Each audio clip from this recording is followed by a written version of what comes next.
really need to get together and let our voices be heard. This is Buffalo What's Next. I'm Jay Moran. I'm Bridget Jaipal Valenza. I'm Dave Debo. And I'm Thomas O'Neill White.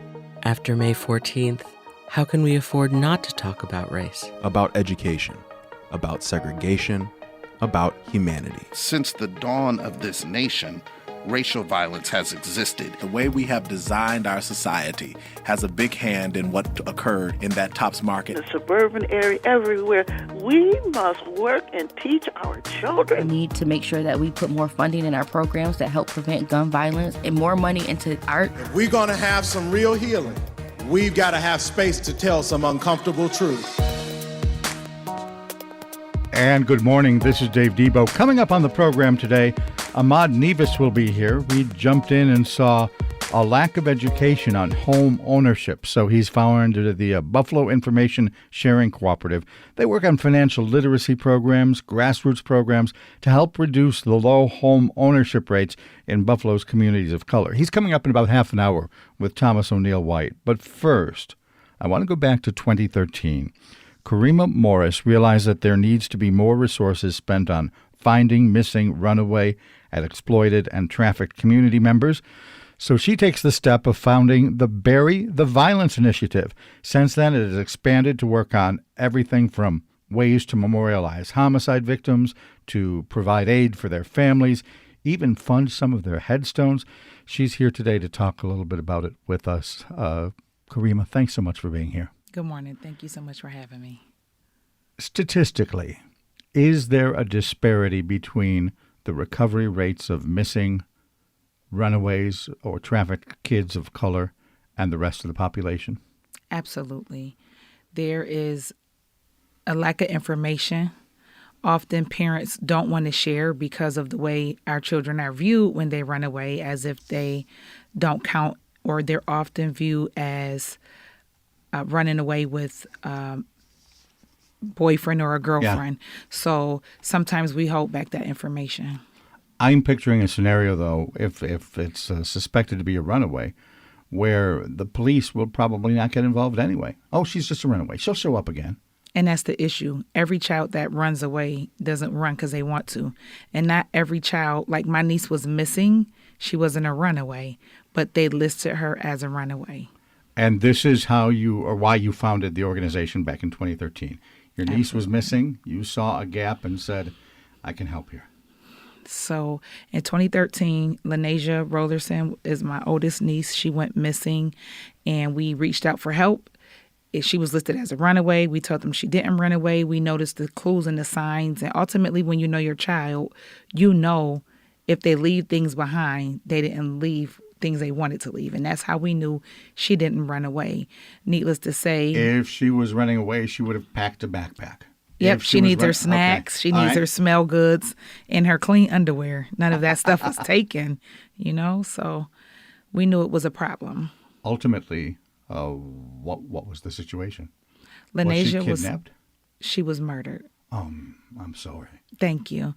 So she had was said to be at a party, which was around the corner from the house. And the slack and the feedback was, where were her parents? Well, no parent sleeps in front of their door all night to keep their kids or lays in front of windows. And as children, we all did something against what our parents' beliefs were. It didn't give anyone a right to take her life. And that's exactly what they did. How was your group, or then it was probably before the group, how were they involved? What did you do at the time? Well, actually, it started with me and my sister looking for her. We didn't leave any stone unturned. And actually, we were getting people to tell us where she was at. We didn't know she was dead. So she was right in the backyard of the house that they said she was at. But the police told me it was a holiday and there was no detective. And this was Labor Day holiday. Since then, they have created more forces and things like that and resources available that work on holidays. With that being said, the information from the homeowner wasn't given, so they couldn't technically go in the house behind where we were told she was at, and she was actually there for 3 days. That was going to be the next question. Between the time she was missing and the time you found the body, 3 days? Yeah, so the police persuaded me to go for questioning or something when they actually were out there at the crime scene. They wanted me out the way. And they had the tape out. And so by the time I got out of the police station, everybody was calling and telling me that there's yellow tape right where you guys were at. And we went there, and that's where she was. If this is painful, tell me to shut up and not ask the next question. I'm fine. Thank you. Outline what happened. It was Sunday morning, which she usually would go to church with her grandmother. And my sister got up. She thought that Lenasia was at church. When everybody returned from church, it was a red flag. Where's Lenasia? So I worked at the Niagara Falls outlet. My sister called me and told me what was going on. I told her, file the police report, do whatever, I'm leaving. I'm closing the store if I have to. And I came to the city. We instantly started going in the places that we thought she could be. We started searching around everywhere within the radius of that mile. Then we started putting stuff on Facebook. We made flyers, and it just escalated. Stuff started coming in. And when I was asking for her by her name and showing her picture, the people in the community were using a different name. They were calling her 2 o'clock. So why?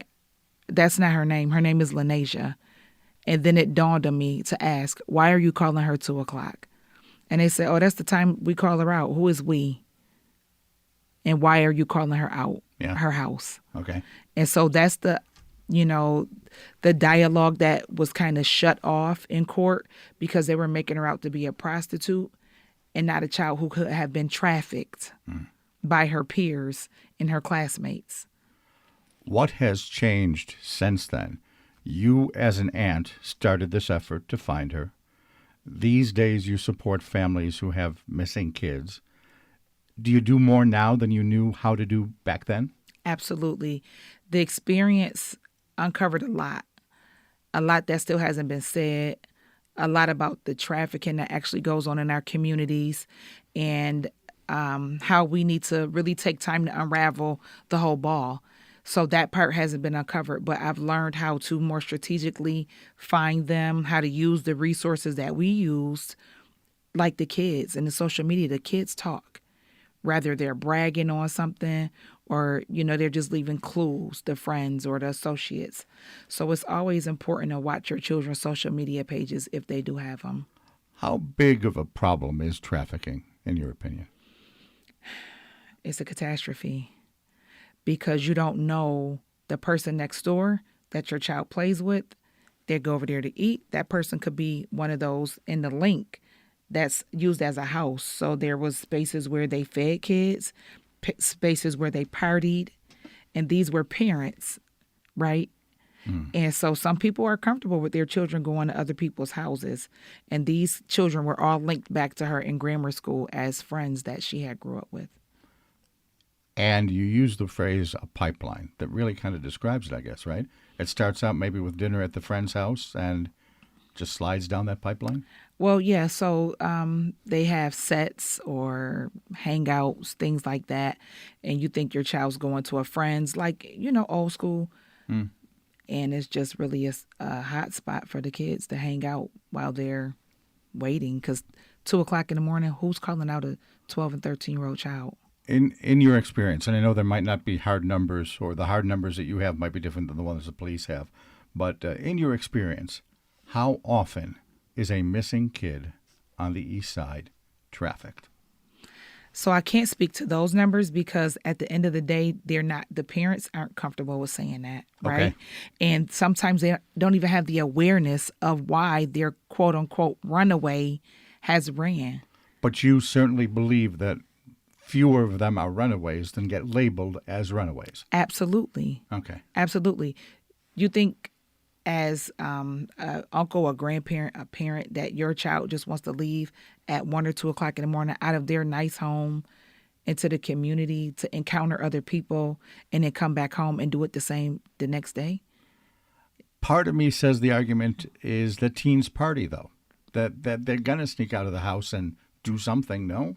That's the way it was when we were younger. Okay. Okay, when it was called pimping and all of that. You knew to stay away from that.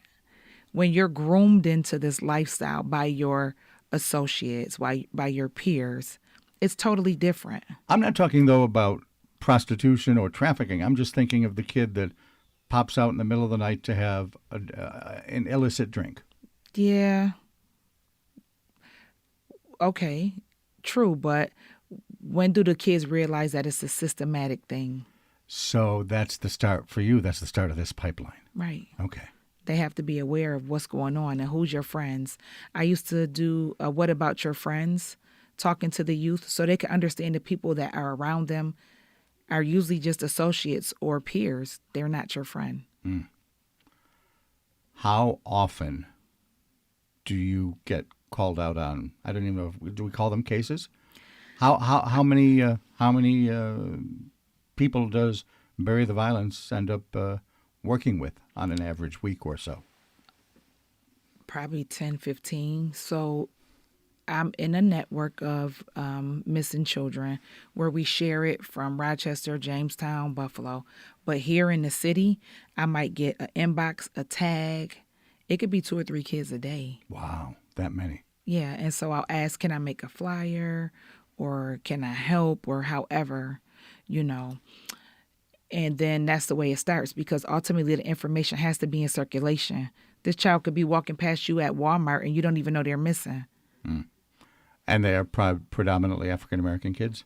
Yes, we also have Hispanic, Latino, and then you know that the Native American, the indigenous people community has a high rate of missing.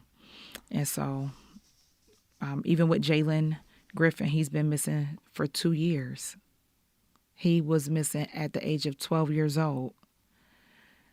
It should have been red flags all over the place once this kid was at home 5 days later.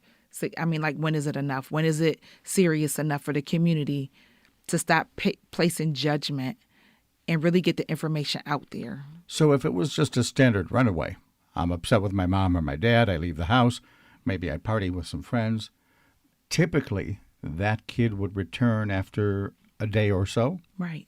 Okay. Right.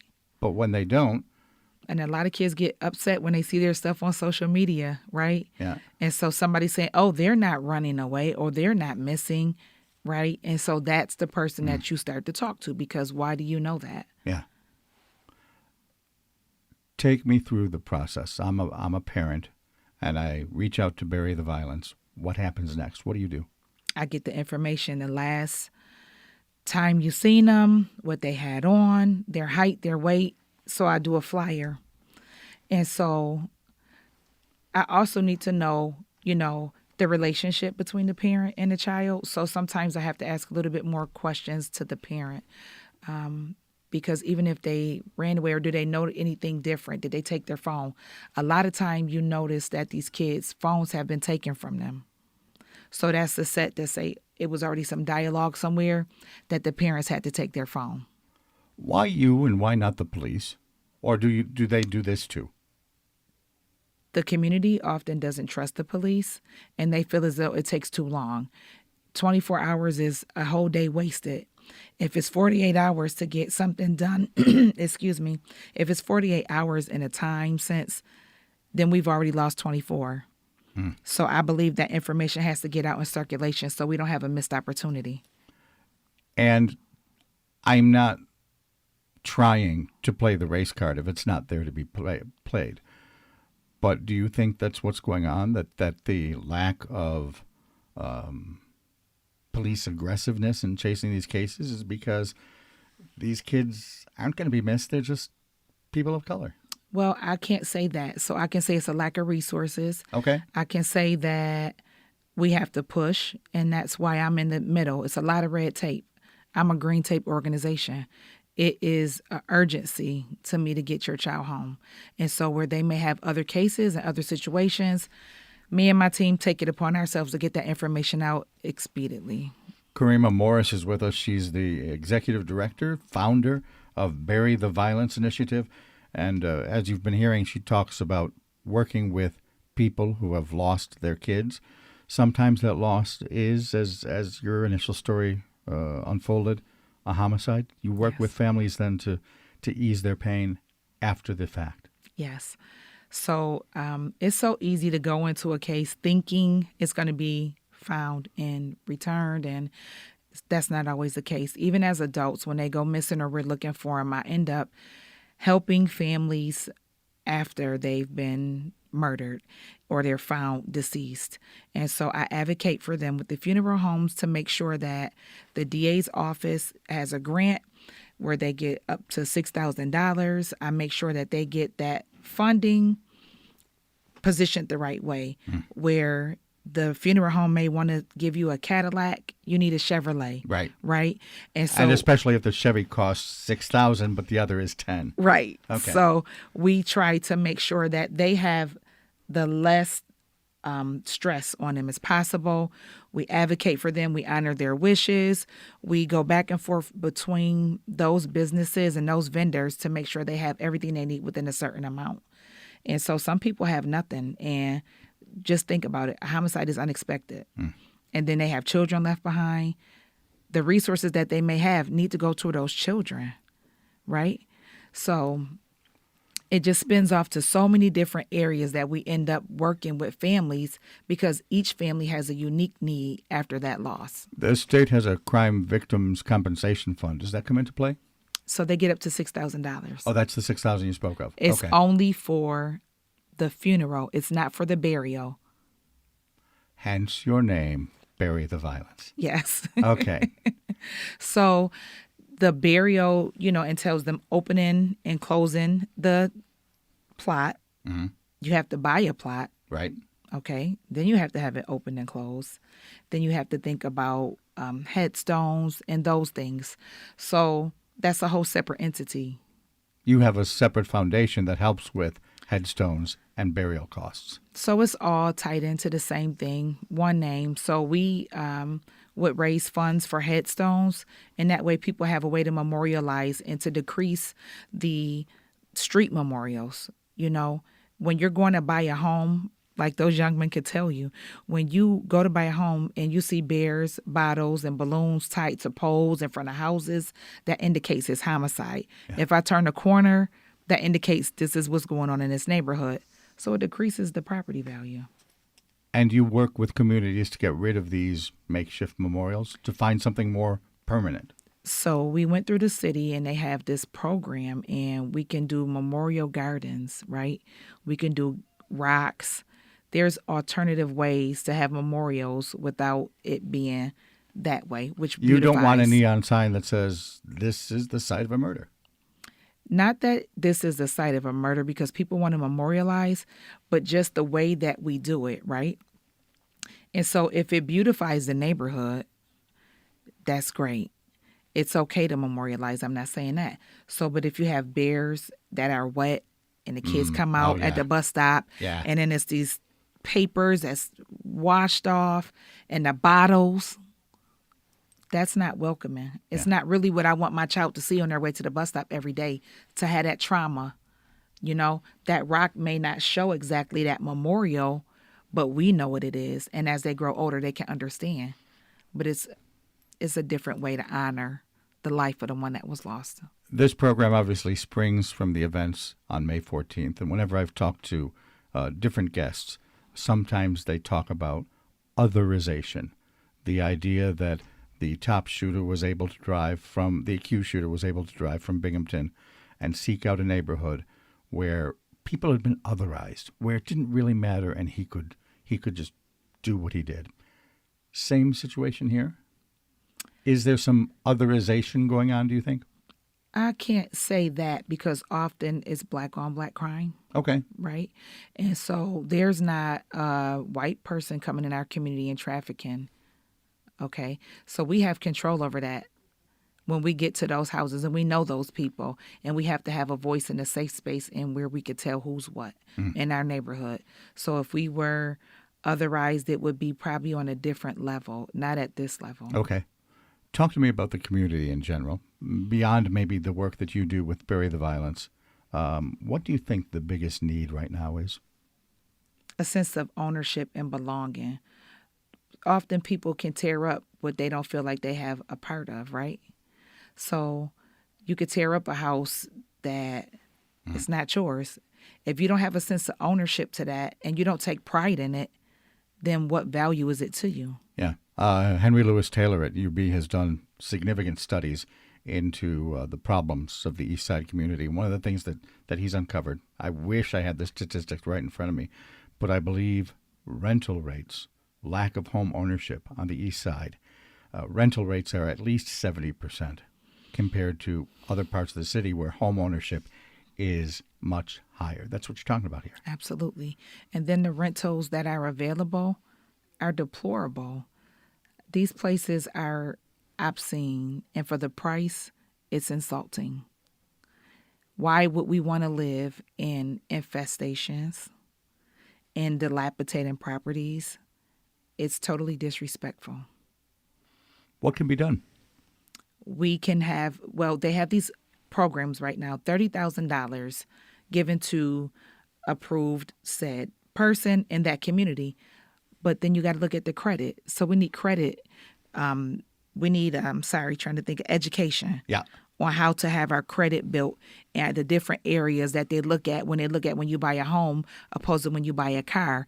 We need the education on those things before they just drop a $30,000 grant in a community where everybody doesn't have a 700 score. All right. And if someone does the credit repair first, they can get ahead with the extra money. But you're saying that without the credit repair, without the education, it's a losing battle. And how to maintain it. Okay. Because you still have to have money for house repairs, right? Yeah. So if they don't educate us fully, you give us a little bit. Credit repair is great, but do you know about the utilization? Do you know about the other factors that will play into that outside of that repaired credit? A busted hot water tank can be $100, $200, $500 that you're not expecting, right, counting on. And suddenly you've got to put that down. You in need the a basement. reserve, yeah. Right? You need a reserve. So it's great that they put it there, but it's only for a few people. Talk to me a little bit about the ways that the community is segregated. East Side is certainly different from other parts of the city. What can be done to get more interaction and less segregation? We need to learn how to embrace each other for who we are. The sides of the city that we live on don't define who we are, right? So I came back here from Wheatfield. I didn't want to. I didn't want to put my kids in the schools, right? And so now I work for the schools. And I have one child left in school, and I just thank God for that, because the way times are changing and the things that are happening, it's crazy. So if we just take the time to realize that there's really no difference, right? It's about what's shared on the news. There's things that go on in South Buffalo that won't be publicized. But if it happens on the East Side, it's plastered. Okay. I might not know about the domestic violence or the homicides that happen in South Buffalo because it's not publicized the same way. And certainly if it's happening up in Wheatfield, we're not going to hear about it. You're definitely not going to hear about it. Talk to me a little bit about that. How did you end up there, and why? And why'd you come back? So I had an incident where my daughter was, quote unquote, missing. She didn't come home from school. And when I lived in Niagara County, because it's the highest rated sexual offenders, they have those programs there. They put an Amber Alert out on my teenage child because she wasn't home within the said time. Let me back up just for a second. Niagara County has the highest rate. Say that again. Sexual assault or sex offenders. Okay. Living Right. in Niagara County. Yeah. Okay. So, those trailers and those hotels, they're housed in those places. So they have a different respond, which time is of the essence. So I learned that there. We don't have that here. So I got off with that one. So it's a huge difference in how people take ownership. Even if you're living in an apartment, they have a sense of pride because they feel safe and they know that if something happens, somebody's going to back them up. Somebody's going to see them through, and we don't really have that kind of trust. And the police are trying to build those things. They're having community days. They're reaching out to the community to see what they need. But we have to embrace that. And so start having a sense of pride and ownership. My uncle used to he tells me all the time I talk to him, as Black people, we don't, quote unquote, know where we came from. We don't have a sense of ownership like Hispanic, like Irish, like Italian, like African. Pride in place results in the kind of taking care of that place that you say doesn't exist. Right. Okay. And so you have to have pride in yourself and your own family and your unit and those things in your safe space. You have to take pride in those things so you can have a sense of belonging. You have to create those things that aren't given to us. What has changed since 2013? Is the problem a different scope or a different size? Is the police reaction different? You started this back then. You're still doing it now. I can't imagine that it's the same whatever that is occurring, is it? I think that the police are coming into a better space on responding, right? They're putting the stuff out quicker on their social media page. You didn't see it like that then. So you see interaction. That alone is huge, because if you put that out before you do, 24 hours to file a missing person report, but this kid's not home.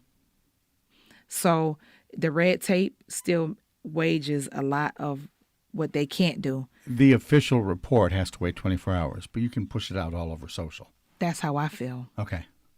And that's what I do. I can't speak for them. All right. So they have a awareness. They have community policing a little bit more than they ever had then. Those small parts are playing into the big picture. Has recruitment and trafficking changed? Is it different now than in 2013? I think it's more hidden. And you know what's so crazy? I see Broadway as like an open space for people to come out. A lot of those kids are right in front of us. But do you know that somebody's child with a wig on? Do you realize that's a child? Do you know what's going on? No, because it's not even out there. And if you don't know I exist, you don't know to look. How does someone find more information? Bury the Violence Coalition? No. Are they online? So we're BTV Foundation. But on social media, we're Bury the Violence. On Facebook, on Instagram, on Twitter, Bury the Violence. So our paperwork is BTV Foundation Incorporated. And then everything else is just umbrella under there. I imagine if I was talking to a hospice nurse or someone dealing with cancer patients that are terminal, they would still say they are optimistic despite the fact that patients die. Are you optimistic? I have to have hope and faith in everything that it will turn out positive, but I can't be at my end of the road if it doesn't turn out the way I hoped for it. So I always shine a light. Even with Jalen Griffin being gone since 2020, we've got no leads on a child who's now only 14 years old and still in this community. We have more backdraft of how people feel about his situation than we do people saying to the police, I seen this child, or why? Why is it more talk amongst each others? So I have hope that he will be found. I have hope that he could still be alive. I can't tell his parents how to feel. I can only embrace them and tell them that we're going to get through this and we're going to find Jalen. All right, one more time. How do people reach you? btvbuffalo@gmail.com. Bury the Violence on Facebook, Instagram. You can inbox me. And my website is btvbuffalo.org. Kareema Morris, thanks so much for being here. Thanks for having me. Earlier in the program, you heard her speak about ownership and housing and credit. Perfect segue. That is the next topic. Stay with us. Coming up next, Thomas O'Neill White will be talking with Ahmad Nieves. This is Buffalo What's Next on WBFO. WBFO is your home for trusted news about your community. And WBFO The Bridge connects music and community. Hear local music from bands like Pharaoh from Buffalo, Tedesco Knows Best from Niagara Falls, and Stress Dolls from Buffalo every day on WBFO The Bridge. Listen at WBFO 88.7 HD2 or WNED 94.5 HD2, or stream it from WBFOthebridge.org or the WBFO The Bridge mobile app. This is Buffalo What's Next. where we have conversations with the community about moving forward. To have your voice heard, press the Talk to Us button on the WBFO app, and we'll work to get your questions and comments on the air. Join us on Twitter at WBFO or email us at news@wbfo.org. Together, we'll have the conversations that are needed. This is WBFO, your NPR station. Hello, I'm Thomas O'Neill White. Today, we are talking improving the community through land and home ownership with Buffalo Information Sharing Cooperative founder Ahmad Nieves and his brother Ayat Nieves. Ahmad and Ayat, thank you for being here today. Thank you for having us. Thank you. Talk to us about your business, Ahmad. Buffalo Information Sharing Cooperative. Information is the key word here? Yep. So a few years ago, I started up this group. It's called, it's actually Buffalo Information Sharing Collective. It's a group of loosely formed individuals, and we do workshops about real estate, anything financial, and we just, these are free workshops where we believe information is a key, and we want to help inform the community so that they can make the best decisions for their life. I was reading this interview you did with Buffalo Spree and the incomparable Nanette Massey. You talk about your target audience, people who are working hard but maybe do not want or are sick of 9-to-5 jobs. They're just looking for an opportunity. What can you provide for them? I feel like there's a lot of ways that people can improve their lives, and a lot of that has to do with information, and there's just so much information out there that it's hard to distinguish like what's good information, what's bad information. And there's also information that's in our face that we just don't know what's there. So I started talking about the City of Buffalo auction, how regular people could engage at the auction and make better decisions, and just go from there and build forward. How do you differentiate between good information, bad information, misleading information? I think experience is key. So when I do these workshops, if I'm not presenting, I choose somebody who has experience in this field, like real life experience, not just someone who read about it or who took some classes about it, but someone who's done it and done it successfully. That's what's key, is experience. You're also quoted in the piece as saying that too many people are information hoarders. How is that a problem? How can it be solved? The deciding factor for a lot of people is information. So a lot of people, when they get good information, they don't want other people to be competitive against them because they operate in the sense that if this person's successful, I'm going to be less successful. And I don't really operate in that sense. I believe that we could be successful all together as a community. So when I have good information, I like to share it with other people in the hopes that if they have good information, they share it back. So I believe we should all be sharing information and grow together. Sort of like a rising tide lifts all boats theory. Yes, exactly. Again, you're listening to Buffalo What's Next. I'm here with Ahmad and Ayat Nieves. This wasn't quite the career you envisioned when you graduated college. What did you have in mind as a career, and what led you to create BISC? Originally, I dreamt of either having a career in the nonprofit world or being a teacher. And after I graduated of years of working in the nonprofit world, I felt like a lot of them were ineffectual or just greatly overstated their importance in the world. And first of all, I wasn't making that much money in the nonprofit world. I was stressed out. I felt a lot of the people were insincere people, and I felt like a lot of them were perpetuating the problems that they were claiming to fix. So I got burned out in the nonprofit world. There's not really one that I've worked at that I could say is that great. And that's not a diss to them. That's just a true feeling. So the reason I created Buffalo Information Sharing Collective is because I had a vision of what I wanted to see in the world, and I wasn't seeing it in my community. So I was like, if it's not there, I'm not seeing it.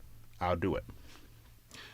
I want to circle back to working for nonprofits in a second. But coming from a teaching family, my brother is a teacher and my mom was a teacher. What led you away from teaching? Oh my God. Okay, so I graduated college. I got into the school system. I started like substitute teaching and just working with these kids and seeing these kids and like all the things that they go through with their family life. It was just too much. And, you know, I know some people are going to be mad at me for saying this, but I started looking at other teachers and, you know, same age as me. And I'm like, how long have you been teaching? They're like 3 years. And I'm like, God, I was like, this person's like 26 and, you know, she looks like she's 35. They like a lot of these teachers, they just look old and bad. And that's not an insult to them. It's just. But it takes a toll on you. They look terrible. They do. Oh, she's like 32. She looks like she's 50.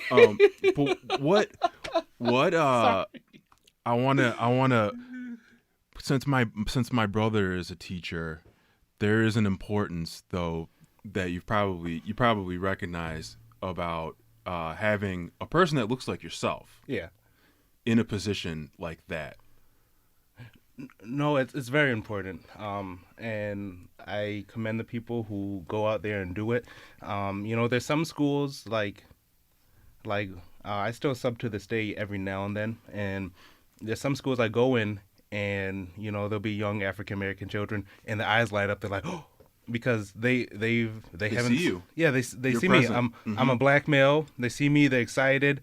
Maybe they don't have a black male in their life, or maybe they don't see that many of them, and they're excited. And they'll come up, they'll give me a hug. They just saw me. I've even gone to some schools, and at first it was funny to me. The teacher would be like, "Hey, we got a treat today," and I'm like, "What are they talking about?" They're like, "We got a black person." I was just like, "Oh man!" But they didn't mean it with in a bad way, so I understood what they meant. Getting back to nonprofits, you've worked for a number of local nonprofits, including Push Buffalo and others. What have you learned from those places that has helped you in your growth and your development? I've learned a lot of people go out there with this positive can-do attitude, and they grossly underestimate the problems that they're trying to fix. So I think if we just do a little bit of this and a little bit of that, we'll fix the problems, but they don't see all these underlying factors. Can you give me an example? Sure. So when I was working at Push, one of the things I did is workforce development, and they believed if we just provide opportunities to people to get good paying jobs, that this would solve, this issue. But a lot of people, and it seems like common sense to us, is like a lot of people don't understand, if you got a job at 9 to 5, you have to be there at 9. And a lot of people are just like, they don't understand that, or they don't get it. So they'll wake up at 10 and they'll get to the job at 10:30. So it's like, there's like lots of underlying issues. It's like, you got to tell people basic stuff. Get to the job at 9 because it starts at 9, or get there a little 5 minutes before, 10 minutes before. And it's just lots of underlying things, common sense things that you and I may not think of that we do every day that other people don't get. Again, you are listening to Buffalo What's Next. I am here with the founder of Buffalo Information Sharing Cooperative, Ahmad Nieves, and his brother Ayat, who is a Keller Williams real estate salesperson. I want to get to housing. It's an important topic for both of you. Educating the public about homeownership, for you, Ahmad, started with buying a few vacant lots in the city. Can you talk a little bit about that? Yeah, so I first went to the City of Buffalo auction 2 years in a row. I bought a bunch of vacant lots, I think 6 in total to begin with. And what I originally wanted to do was make a community space out of them. And I was going to do gardening and all these things on them, but eventually ended up selling these vacant lots and making a profit. And that's really where I started doing Buffalo Information Sharing Collective. is because people ask me, like, how do you go to auction and buy these properties? How do you sell them and make money? And so I was just giving them, the playbook for that. But I wanted to see not more so like developers doing this. I wanted to see everyday people making money, and showing them that maybe you don't have like $10,000-$20,000 to invest, but a few $1,000s or even less than that, you could invest and make some money and use it to improve your life. How does that work? Because people talk to me about investments, and like, I don't have any money. How can I make that money work? How can I stretch that out? Okay, let's say you go to the City Buffalo auction. We haven't had one in the past 2 or 3 years, but we should have one coming up next year, hopefully. And let's just say you have $1,000 to work with. Mm-hmm. You could buy a vacant lot for $500 at the City Buffalo auction. And then there's the filing fee of $325. So you'd walk away paying $825 for that vacant lot. Now you got to hold it for 6 months after you get the deed. So you hold it for 6 months, and then you could put it on the market after that period. And let's just say you sell it for $10,000. You have all your closing fees. So let's just say you walk away with $4,000 profit. Let's just a modest number. You have 4 times your profit from that $825, or 4 or 5 times your profit, or you could do more. It's just wow. It's just knowing how to operate with certain information. I mean, there's a lot more that goes into it, but that's the basic overview of it. Yeah, I mean, I barely even own my shoes on my feet right now, so maybe getting into buying a vacant lot is the thing to do. Talk to me about filling a need, in talking to people about land ownership and home ownership. And I'd love to hear from you as well, since you work for Keller Williams. The importance of home ownership for people who may not think that they can afford to own a home. I'm glad you mentioned that. And my brother Ahmad works for Red Door Real Estate, a wonderful company, and he does a lot of great sales over there. So according to the census, 41.5% of people in Buffalo are homeowners. 73% of those people are white. 33% of those people are black. So right now, there are a lot of great programs that we're talking about at my brother's workshop tomorrow at Burning Books on Connecticut Street from 7 to 8:30.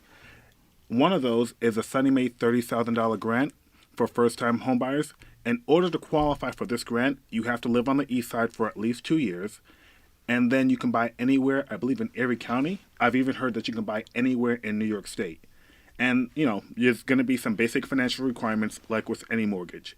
And then if you don't qualify for that program, let's say you live on the west side or somewhere else in Western New York or New York State, the Sunny Mae, which comes with a $20,000 grant, we'll also address that one tomorrow at the workshop. So that's $20,000 or $30,000 for free. All you have to do is meet basic income requirements, have the right credit score, and then you're ready for home ownership, along with some first-time homebuyer education classes that they recommend. There's also a lot of first-time homebuyer clubs out there that'll help you with $5,000 or more towards down payment and closing cost assistance. And for those out there who need financial and credit repair, there's Belmont Financial Wellness Center on Jefferson and other programs like that will help you improve your credit for free. In your position, do you work primarily on the east side? Tell me a little bit about the work that you do. I work wherever my buyers or sellers are, but most of my work is in the city of Buffalo. I'd say about 50% east side and then 50% west side. And I primarily work with a lot of investors. They get a bad rep. A lot of my investors are savory characters. Most of the time. But, they're buying and investing in the community. But last year I helped several homeowners, and it was really rewarding. A lot of them were buying, Lockport or the suburbs, just trying to get a better quality of life for their family. But I'm willing to help anybody and work with anybody. And a lot of the homes I sell are under $100,000, and that means a lot more people can step into homeownership or into rental properties easily. Is there a push for maybe in your company or maybe that you've just seen over the last few years of promoting more home ownership in areas where there are a lot of renters? Oh, absolutely. There's a lot of programs out there through the city of Buffalo, through nonprofits, through programs like Sunny May, and Belmont is a huge proponent of promoting homeownership. Unfortunately, a lot of people, in my experience, aren't always willing to do the work. For example, when I did the Sunny May $30,000 post on Facebook, I got over 30,000 shares organically. I'm sorry, 30,000 reach organically, and I sent everybody a generic email. And unfortunately, most of the people who applied for the loan didn't qualify due to the credit. And I said, if you don't qualify, here's a free resource to go to improve your credit. From my understanding, because I did follow up with probably 20 or 30 of them, I had a few hundred outreach. A lot of the people weren't willing to do the work or didn't want to follow through. And that's the problem. Everybody wants a quick, instant result, but they don't want to do the hard work. But it also seems as if, like, once you've been branded with having bad credit, you're kind of stuck in the mud. That's not true. I have a tenant. We put him on the GPS to housing and homeownership, and part of it is he gets a rent rebate back quarterly of $150, and he does 21 credit hours each quarter. And part of it is credit rebuilding, the first-time home buyers club, and other things that are going to work in his favor to make him more credit worthy, ready to buy a home. So just because you're branded right now doesn't mean you can't work towards a better future. Do you work in a lot of white spaces? How is that? It's interesting. I mean, a lot of people in my company are white. A lot of people that I deal with are white, but I also work a lot with minority communities as well. And I suppose people are people as long as they treat you right. It's all good.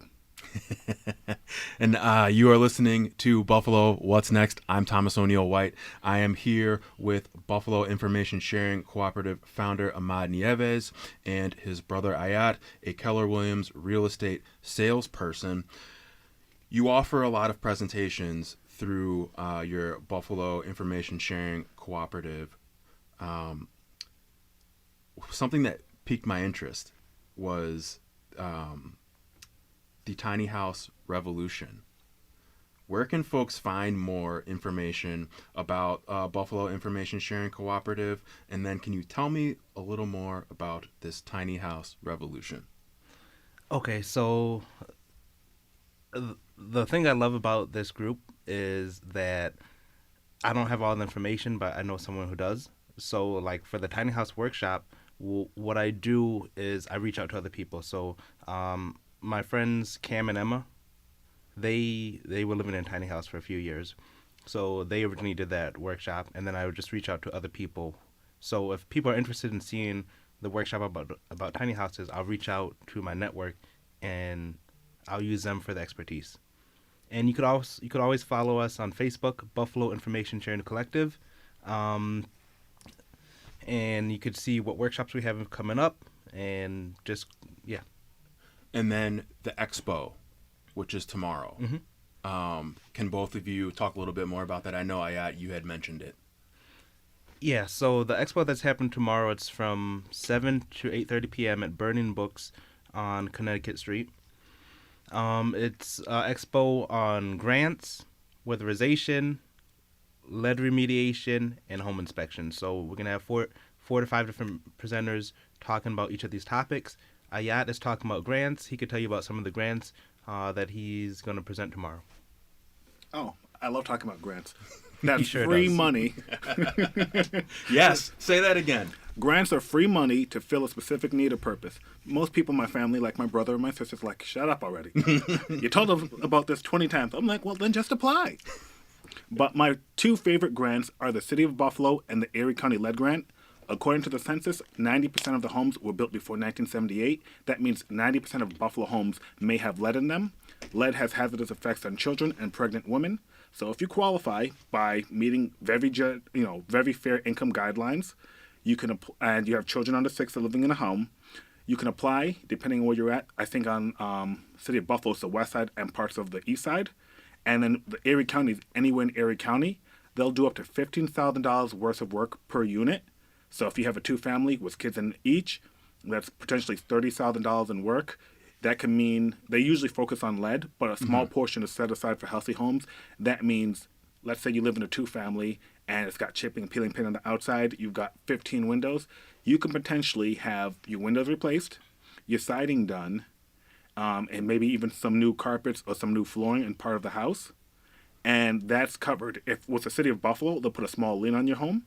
With the Erie County, the landlord pays between 1% and 12% of the total project cost. So you can get $30,000 worth of work done for $3,600. And the best part for tenants, you get a free hotel stay while you're there. Wow. Yeah, free hotel, right?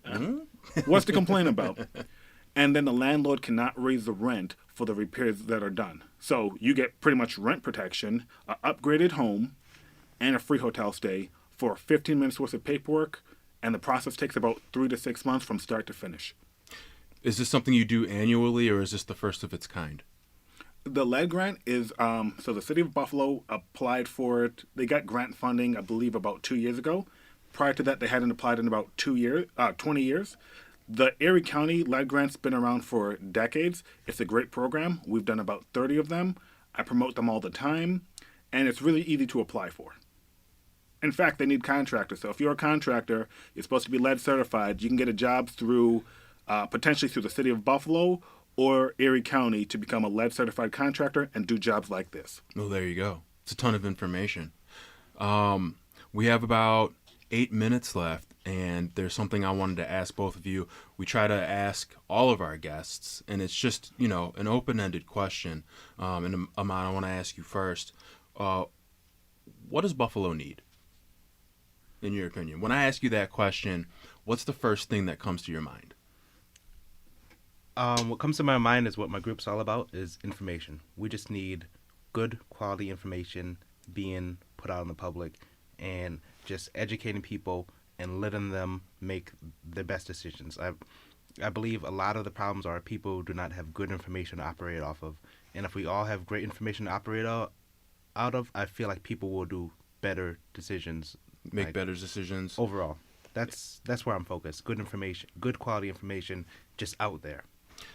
How can you use Buffalo Information Sharing Cooperative to build out that vision?